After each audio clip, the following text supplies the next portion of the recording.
I watch my daughter through the restaurant window, her hair pulled back tight the way she always wore it for work, moving between tables with that focused look she gets when the dinner rush hits. 22 years old, second year of nursing at Dalhousie, and she still insisted on picking up weekend shifts at the East Side Mario's on Quinpool Road. The February wind off the harbor cut right through my coat as I stood there for a moment before heading in to pick her up. Her name was Zoe, my kid, my whole world, since her mother Carol left when Zoe was 6. 16 years of the two of us figuring it out together in our little semi-detached on Trabucto Road. I worked as a land surveyor for the province, made enough to keep the lights on and then some, but Zoe never wanted to depend on that. She wanted to earn her own way. Always had. My phone buzzed. My brother Warren's number on the screen. "Hey, you still coming Saturday? Diane's been planning this for weeks, of course. Zoe and I will be there around 5. There was a pause, long enough that I noticed it. Actually, about that. Diane wanted me to talk to you. She's thinking maybe this one stays more adult. You know, the milestone crowd, their words, not mine. Zoe's 22, Warren. She's hardly a child. I know. It's Dad's 65th and Diane's invited some of her contacts from the development company. She wants it to feel a certain way." What way? Another pause. Professional. Polished. "Zoe works at a restaurant, James. Diane's worried it might come up." The words landed like something physical. She works at a restaurant because she's paying her own way through nursing school.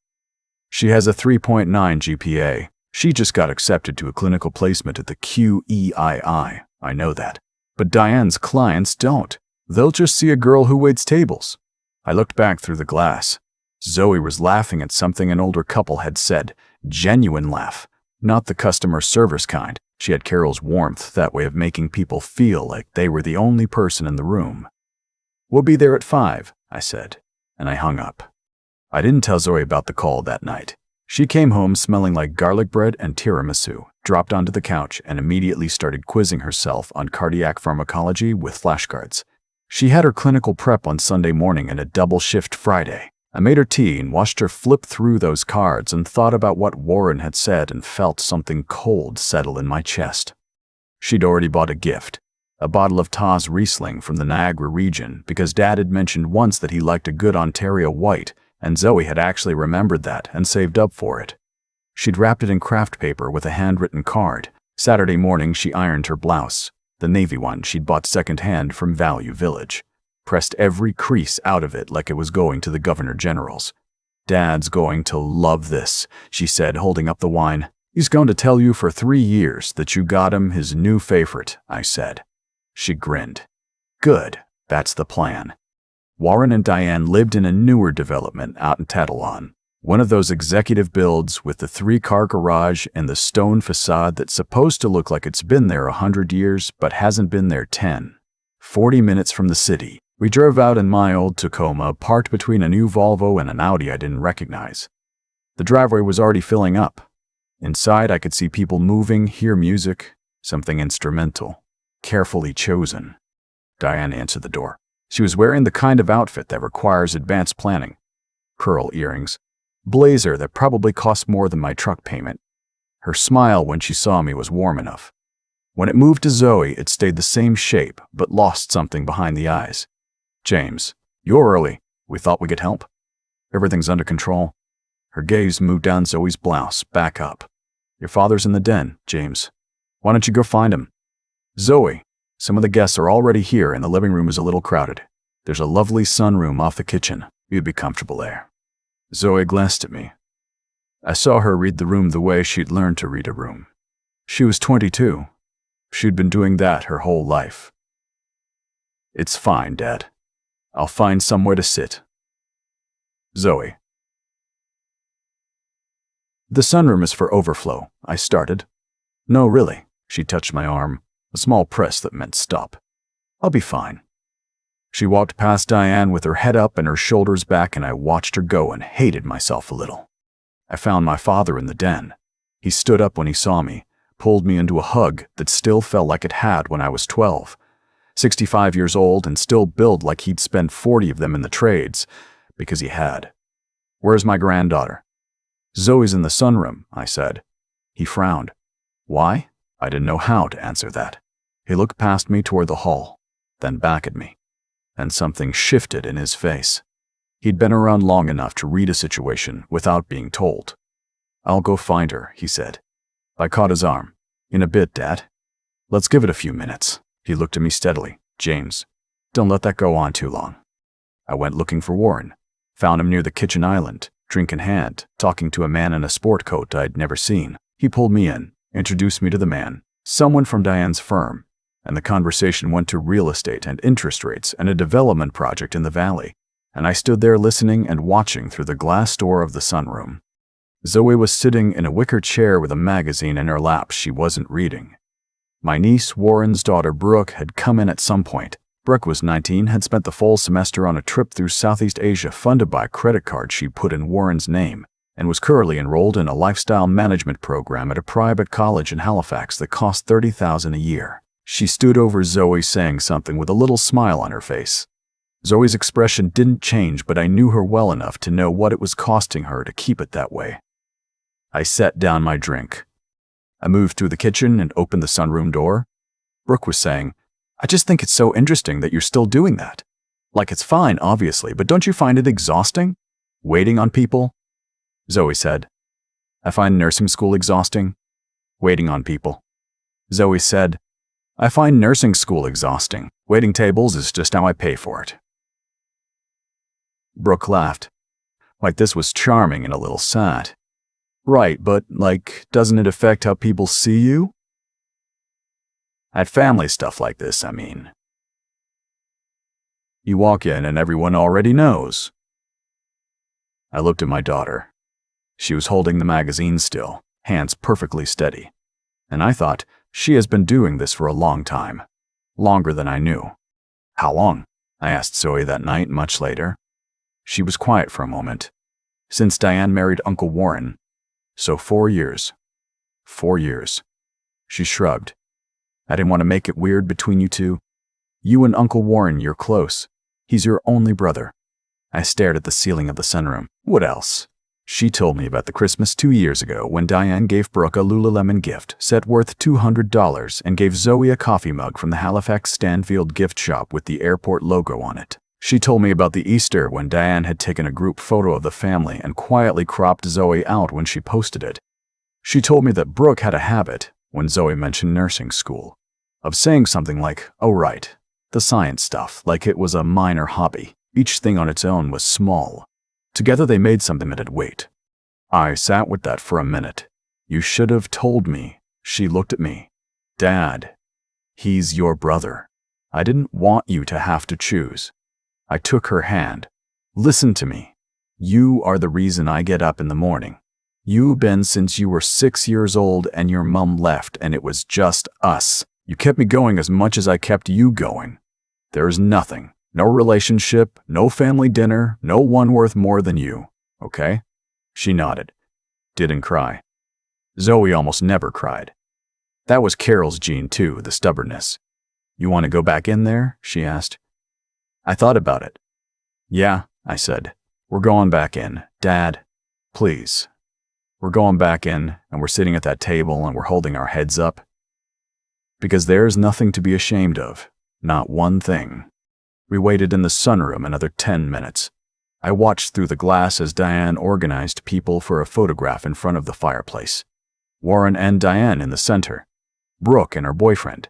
My father, who looked uncomfortable but went along with it. The photographer adjusted the light and Diane turned and looked through the glass at the sunroom, and for a moment our eyes met.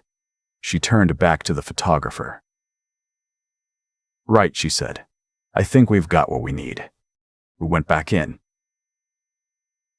Zoe kept her chin level. She found my father first and he put his arm around her and said, I want to hear everything about this clinical placement. And the warmth in his voice was the first real warmth she'd felt since we walked through the door. Someone from Diane's firm came over and asked Zoe what she did, and when she said second-year nursing at Dow, clinical placement at the QEIE in the spring, he said, That's impressive, and meant it. Dinner was announced. The table seated maybe 20, set with the kind of place settings that get bought specifically to be looked at. I found the cards. Zoe was at the far end, near the kitchen pass-through. next to Diane's mother, who was 91 and had been moved there so she wouldn't be underfoot during conversation. I picked up Zoe's card and mine, moved us both to 2 empty seats near the middle. James. Diane materialized at my shoulder. Those are for the Kowalskis, their clients. Then the Kowalskis can sit near the kitchen. That is not how tonight is organized. It is now. We looked at each other. Her jaw tightened. James, I've worked on this evening for 6 weeks. Then I'm sure it will survive a seating adjustment. She took the cards from my hand with 2 fingers, like she was handling something she didn't want to touch, and walked away. Dinner went through its courses. Charcuterie, then soup, then a beef tenderloin that someone catered in from a place in Dartmouth. The conversations around me were about things I had no stake in. Property assessments in the Annapolis Valley. Private school options for elementary kids, whether Whistler or Revelstoke had better conditions this year. I kept watching Zoe. She was eating quietly, talking to my father on our left, who had maneuvered himself into the seat beside her within the first 5 minutes by telling the man who'd been sitting there that he had a bad back and needed to be near the window. Then Diane's husband's business partner, a man named something I'd already forgotten, turned to the table during a lull and said, "So where does everyone go for coffee around here?" And Warren, not cruelly, just thoughtlessly, said, "Well, if you want someone who knows coffee, my niece is your expert." He laughed when he said it. Zoe smiled the way she learned to smile. And then Diane said, "Yes, Zoe's very dedicated to the hospitality industry." Tone of a compliment, meaning of a dismissal. The table laughed politely. Zoe's face stayed steady. I watched it happen. And I thought about 4 years of Christmas mugs and cropped photos and quiet, practiced little cuts. I set down my fork. It wasn't loud when I spoke. That surprised me later. I'd expected to feel like I was erupting, but it came out steady, almost calm. "The hospitality industry," I said.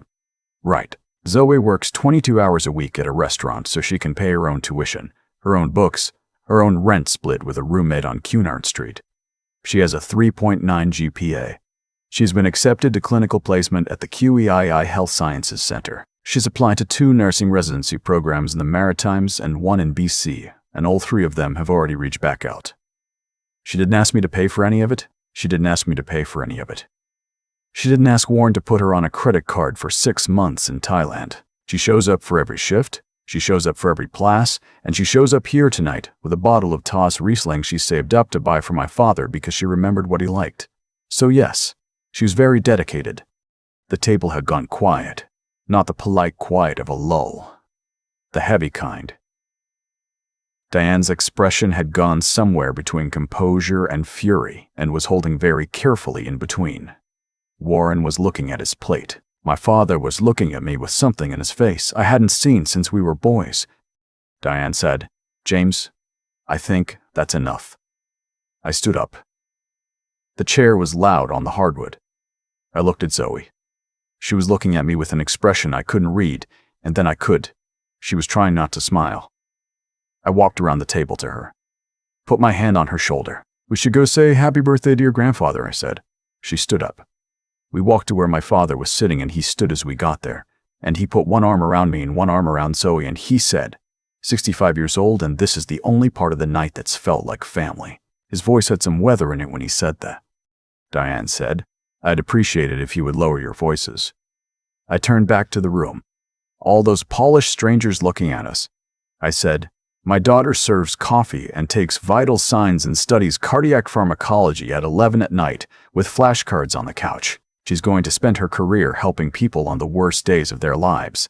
If that doesn't belong at your dinner table, then your dinner table has a problem." We left, got our coats, found the wine Zoe had brought still sitting on the front hall table where Diane had placed it when we arrived, and we took it with us. The drive back into Halifax was quiet. The lights of the bridge coming up in the dark, the harbor on both sides. After a while, Zoe said, "You didn't have to do that." "I know. Are you glad you did?" I thought about it. "Yeah," she nodded. "Me too." We got back to Chebucto Road around 9, ordered Swiss Chalet from the app, watched the last 2 periods of the Moosids game, fell asleep on the couch with the TV still going. Warren didn't call that night. Didn't call the next day either. 5 days later, I got a text. Not from Warren, but from Diane. 3 sentences, informing me that the evening had been disrupted and that Zoe's behavior reflected poorly given the occasion.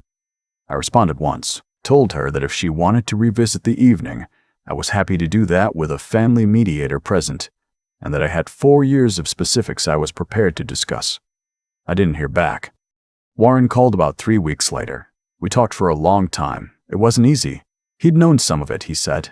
Not all of it. He hadn't wanted to see all of it. I understood that in a way I wasn't fully comfortable with, because I hadn't wanted to see it either, and I hadn't been married to Diane. He said he wanted to apologize to Zoe himself, and I told him that was between him and her, and that she'd hear him out, because that was the kind of person she was, but that showing up once wasn't the same as showing up. He said he understood. Zoe listened to his apology on a Tuesday afternoon in March over the phone in our apartment on Cunard Street, and then came over for dinner and told me about it afterward. She said he'd sounded like himself. The Uncle Warren she'd had before Diane had taken over the shape of things. I think he means it, she said. We'll see, I said. Give it a year. She was quiet for a moment, eating pasta and watching the game. Dad. Yeah? You should have told me sooner, she said. When you first heard that phone call from Uncle Warren, the night before the party, you should have told me what he said. I know. I was trying to protect you. She pointed her fork at me. I'm 22. You can be honest with me. I've been honest with you since I was 10. I looked at my kid. Smart kid. You're right, I said. I know I'm right. She took another bite. You're also a pretty good dad, for the record. I'm glad you said something at the table, even if it was a little dramatic. I tilted my head. The chair. The fork. It was a bit much. You're critiquing me. You made me stand up. She grinned. I'm allowed to critique the execution. Spring came, and with it Zoe's clinical placement. She was at the QEI Heim 3 days a week, running herself ragged in a way she clearly loved. She'd come home talking about a patient who'd squeezed her hand after a procedure, or a nurse who'd shown her something clever with a line, and the exhaustion on her face had a different quality than the exhaustion from Friday doubles. This was the kind that meant something. She maintained her 3.9. She applied for the graduate nursing program at Dow for the following year. She got in. My father came for dinner the night she got the acceptance email. I made his favorite, a simple roast chicken with potatoes, nothing fancy, and the 3 of us sat around the kitchen table and opened the Taw's Riesling she'd bought for his birthday. He held the glass up and said, to people who do the work, we drank to that. Warren comes around now, not every week, sometimes, not every month, but when he does it's without Diane and without the performance that came with her. He and Zoe have had a few dinners, cautious and real, starting from something like scratch. He's in the middle of a separation. It happened quietly, no drama, just the slow recognition that something wasn't working. He seems lighter. Smaller, maybe, without the tantalon house and the stone facade, but lighter. He came to Zoe's placement celebration in June and sat beside my father and didn't check his phone once. I think about that February sometimes. About sitting in that sunroom watching my daughter hold herself together. About all the times before that when she'd done the same thing and I hadn't seen it. About how she'd protected me from knowing. Not because she was weak, but because she was thinking about me. That's who she is. That's who she's always been. She started the graduate program in September. She still picks up shifts on weekends, fewer now, but she says she likes the regularity of it, the way it keeps her grounded. She treats the kitchen staff at the restaurant with the same consideration she gives her supervising nurses, and the same consideration she'll give her patients.